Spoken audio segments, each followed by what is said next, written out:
narito ang ating episode na Get Off My Property. Hala, Ate Neneng, ano nangyari sa binili mong lupa? Bakit iba nang may-ari?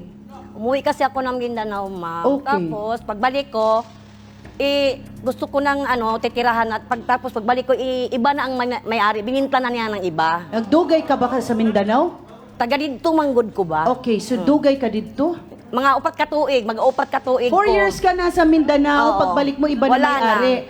Ate Neng, talaga namang magmamay-ari yon kung 4 na taon mong iniwanan. Pero, binili mo may titulo.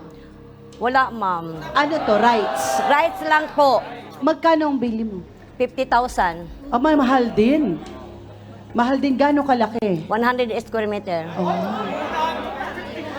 Nung umalis ka, 4 na taon, wala ka bang contact, wala ka bang iniwan doon sa bahay?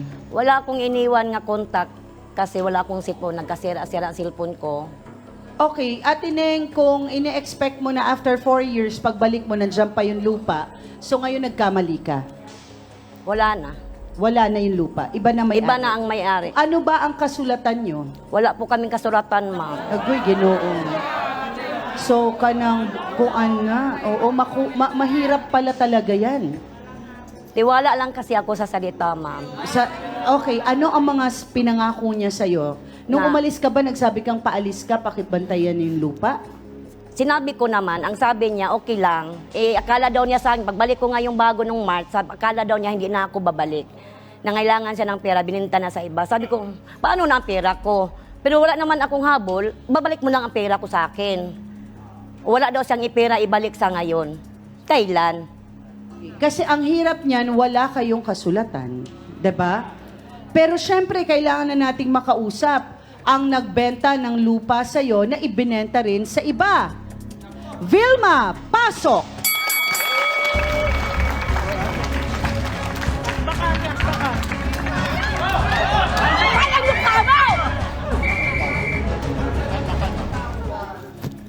Diretsahang tanong, bakit mo daw nagawang ibenta, Ate Vilma, ang lupang nabili ni Neneng sa'yo? Kailan nabili ni Neneng yung lupa sa iyo? 2020 po. 2020. Opo. So March 17, 2020. anong papeles ang binenta mo? Wala po. Wala kayong kasulatan lang? Paano mo naging lupa yun? Paano ka nagkaroon ng karapatan, Ate Vilma, na ibenta yun? Rights lang po kasi yun. Matagal na po kami doon. Yung mga ano po doon, nagbibentahan po ng rights. Kaya, nang nagipit po ako, nano ko po sa kanya, bininta. Binenta. Opo. Meron bang titulo? Wala po. Paano mo nabenta? Kasi ikaw yung matagal na doon. Opo. So parang inari mo na yung katabi mong lupa, Opo. ganyan? Opo. Kasi po nangailangan po talaga ako. Hindi, pero ganun ba talaga ang kalakaran? Ganun po doon po. Ganyan sa mga Opo. Alam ba ng bagong owner na ito ay nabili na? Bali ngayon po, alam na po. Kaya aayusin naman po. Ano ba ang usapan nyo ni Ate Neneng? Magbabayad naman po ako sa kanya. Uhulog-hulugan ko na lang po. Kasi yung lima, Kaso, paano na ako? Kung pahulog-hulugan mo ako, Mindanao ako niya dito, paano yan magbayad mo sa akin? Kung hulug-hulugan mo. Kasalanan mo kasi, Ate Neng. Paano ako maging kasalanan? Tiwala ako sa'yo.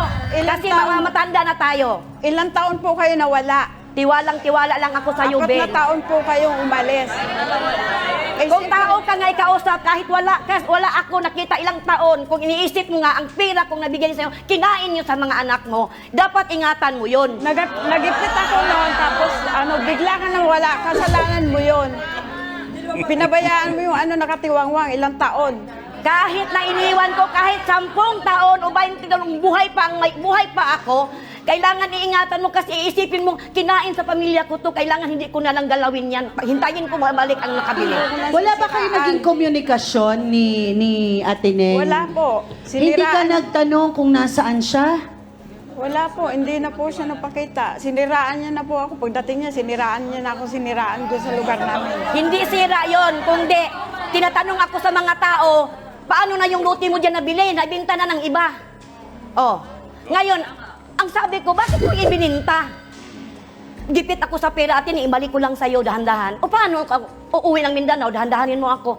Okay, pero kasi ang malinaw dito ay nung nabili mo at ikaw ay nawala ng walang komunikasyon, medyo meron ding pag-aalala doon, Ate Neng, kasi hindi natin alam kung ikaw ba ay nandito pa, kung nasaan ka, 'di ba? Kasi hindi kayo nagkaroon ng komunikasyon.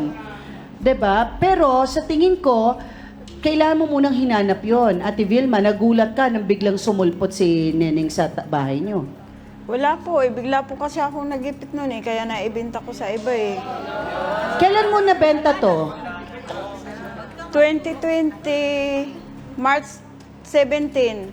Yung nabili ko po, ma'am. Opo, nabili niya po. Tapos naibenta ko po sa iba ng 2020, December 18, 2020 pala.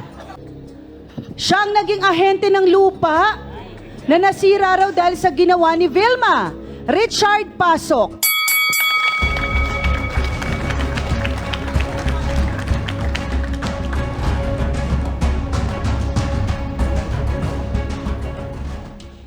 Richard, nagalit ka daw kay Vilma sa ginawa niya. Opo.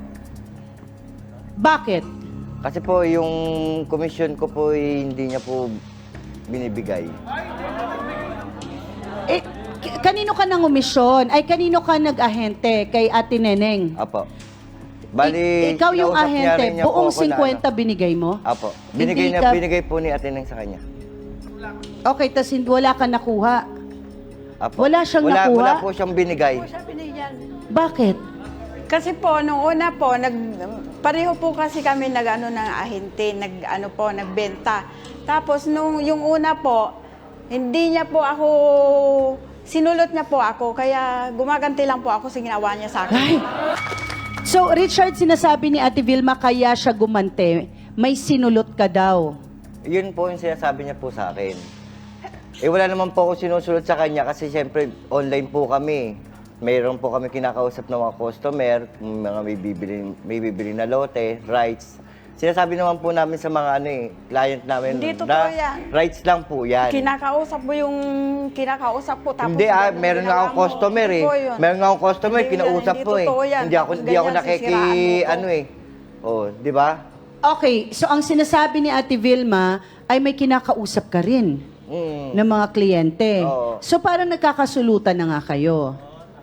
Yun ang niya. Kasi syempre, yung buyer, dumirekta rin sa akin. Hindi ko naman sinasabi na, ay, huwag ka dyan kumuha. Kasi isang lugar lang naman po yan eh. Okay, pero pag dumidirekta sa'yo, ini-inform mo ba si Ate Vilma? Or para sa'yo talaga yun? Sa akin lang po talaga. Ah, okay. So, sa tingin mo ba, Ate Vilma, dapat pa siyang bigyan nung kanyang parte? Hindi ko po talaga siya binigyan, ma'am. Kahit mga lang, kahit 5, wala eh. Hindi ko po talaga siya binigyan kasi yun na nga po nang nangyari. Sinulot niya po ako dun sa isang buyer ko. Kasi ang concern natin dito, si Ate Neneng kasi, binigay lang sa kanya yung share ng nanay niya dun sa nabentang lupa. Ngayon, ibinayad yun sa'yo, Ate Vilma. Opo. Eh, para yun sa mga anak niya.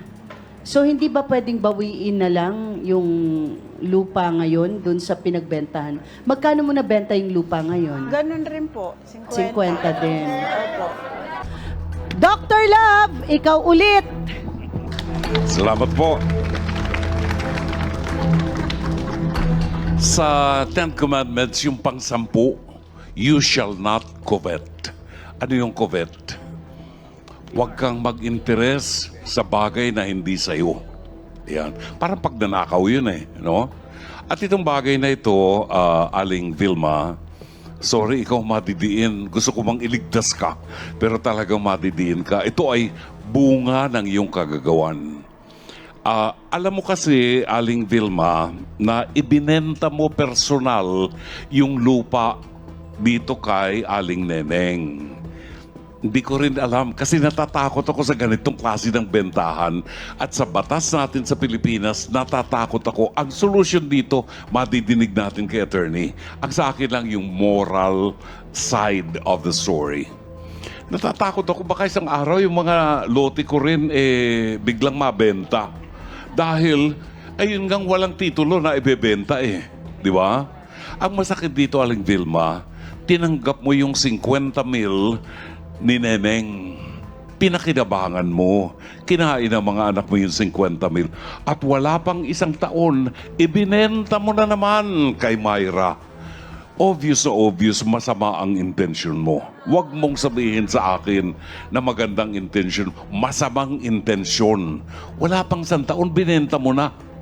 Hindi mo lang nakita yung anino ni Neneng. Sinisi mo na siya, kasi nawala ka eh. Pakialam mo. Binenta mo sa akin yun eh. Tinanggap mo yung bayad eh. Bakit binenta mo kaagad? In a year's time, within the year.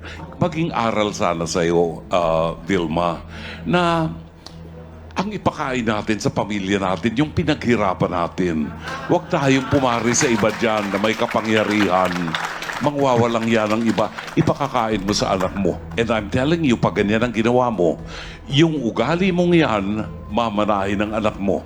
Magbebenta rin ang anak mo ng bagay na hindi kanya. So, ang solusyon ito kay attorney sa kanyang pagbabalik. Salamat, Mama Carla. Maraming salamat, Dr. Love